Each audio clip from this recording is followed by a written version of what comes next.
practice is in jeopardy. You know that. Don't mind her. Oh, please. I love her. I've just met her, but I'm very impressed. Award-winning comedy, Seinfeld, Saturday at 10 on BBC2. Mr. Major, excuse me, but have I got news for you? Is back. Are you a big fan of the programme? I'm certainly not, and I think you will find that nobody in the government is, and nobody in the Conservative Party is. Well, there you are then. Have I got news for you? Friday at 10 on BBC2.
You see, what we do is drop a dummy dressed like me. And then when it lands, we pause the cameras, remove it, I lie down in its place, and when I stand up, looks like it was me all along. Oh, I know what you're saying. You're saying, yeah, we know. Well, I know you know. Such knowledge sets you apart from small children and fools.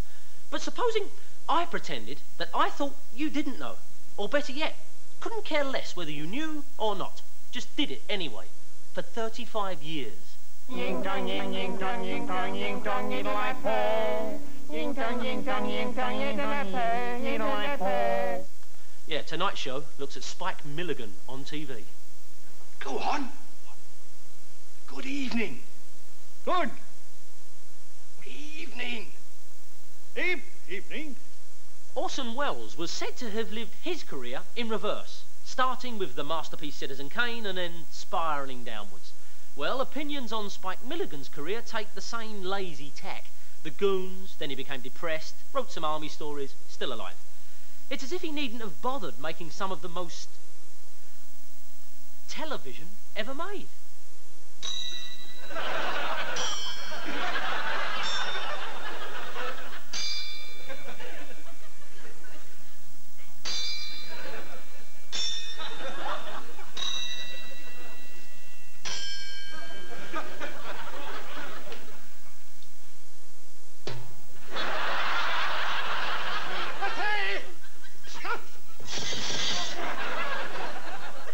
Despite the wild successes of Milligan disciples, Python, The Young Ones, Reeves and Mortimer, it is Spike's comedy that remains the true nonsense, sublime, maverick.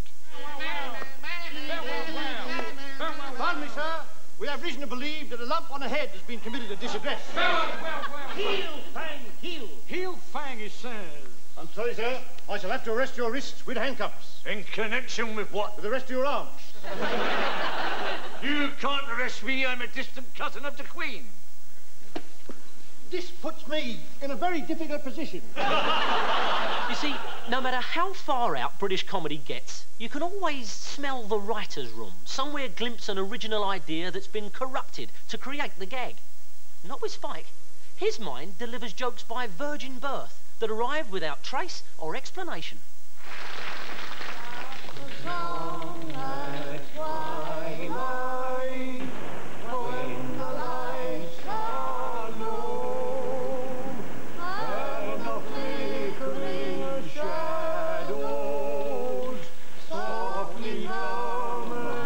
I mean, how does a sketch get from this? Seen this notice before, sir? No! I've just got here. You've not read the notice, sir? Never! To this?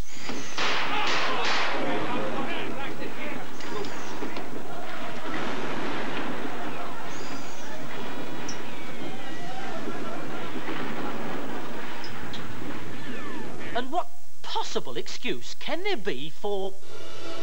And good heavens, there's an elephant on the pitch! In the beginning, television wanted Milligan, but tried to do without the actual Spike. Hello, I'm the famous Echo. Ah. Well, I'd better be getting along now. Good night. Good night. Worse followed. For a short while in the 60s, he tried all-round entertaining. He found sanity, but lost his bite. Oh, Laura is the face in the misty night. I didn't know I could sing. You can't. Footsteps that you hear down the hall. What was TV to do with Spike? He was uneasy in variety and suffocated in sitcom. Like a gormless millionaire buying a Picasso, TV knew it had to possess him, but was at a loss to know where to put him or what the hell it all meant. When you're feeling low down and you can't find romance, leap into a dustbin and dance. Oh, yim tong in life, oh, 1, 2, 3, there's you and me, and you know, it's a great big one.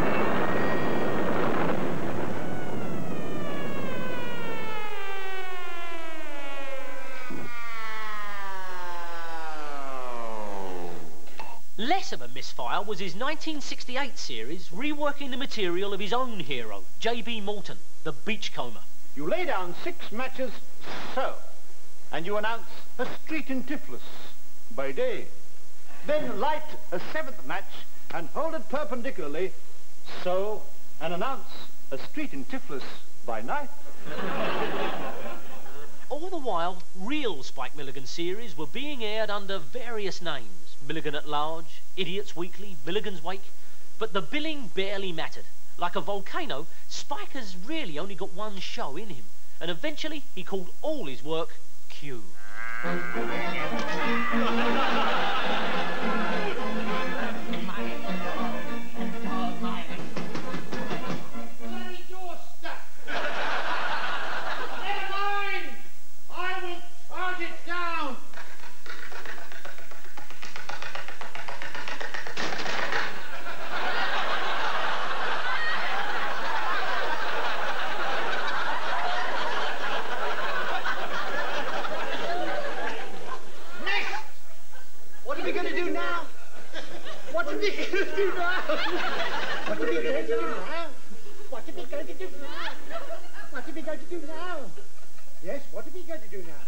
And that's it.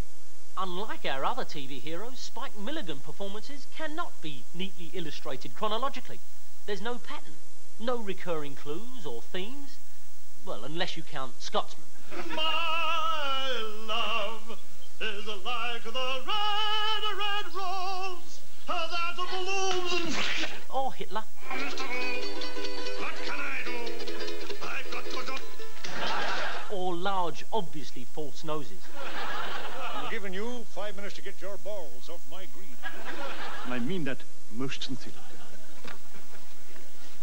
Oh, and falling out of the sky.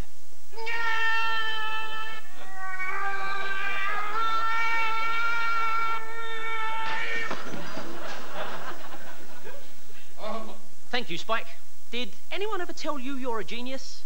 Every 10 minutes, right? I know. You're the sad clown who's a genius, but nobody knows the real you. End of story.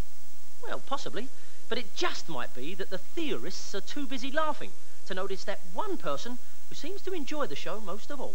Tonight, a tribute to the late Sir Edward Elgar, whose favourite instrument was the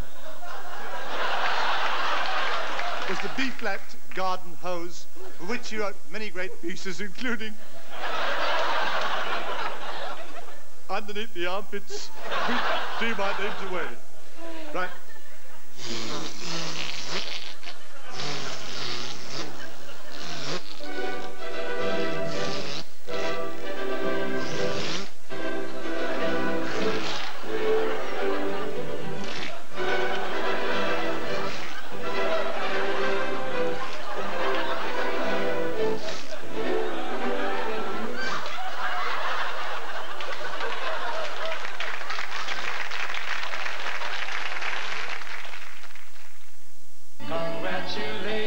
Saturday night, don't miss the magic of Eurovision. I want the world to know I'm happy as can be. Waterloo, I was defeated, you won the war. But if you want to see some more, and then you can show that you think you know, you're making your mind up. Will Britain's Francis Raffel enter the Eurovision Hall of Fame? Join the celebration Saturday at 8 on BBC1 and Radio 2.